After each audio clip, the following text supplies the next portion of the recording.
Kau boleh tak keluar rumah tak pakai seluar? Tak boleh kan? Sama macam kita keluar rumah tanpa ada data.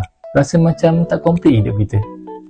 Sekarang ni, internet, line dah jadi macam baju dah. Kalau tak ada, rasa tak selamat. Orang sekarang tengah makan pun tengok handphone. Tengah membuang pun masih tengok media sosial. Nak kerja guna handphone, nak shopping guna handphone, nak cari jodoh pun orang guna telefon. So, bila kita buat bisnes SIM card ni, kita sebenarnya jual benda yang orang memang wajib akan guna. Bukan suka-suka, bukannya ikut trend. Setiap hari akan ada orang top up, setiap bulan akan ada orang bayar data.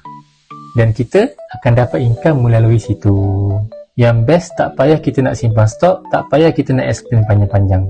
Orang akan faham sendiri sebab mereka memang dah guna. Ada satu cara macam mana produk keperluan ni boleh bantu kita buat income pasif 5 angka setiap bulan tanpa henti. Lagi best, kita stay dapat income tu walaupun kita dah tak buat. Menarik kan? Korang boleh join webinar malam ni pukul 9 malam. Percuma je, tak ada kena bayar apa-apa. Disebabkan percuma, tempat sangatlah terhad. Siapa cepat, dia dapat.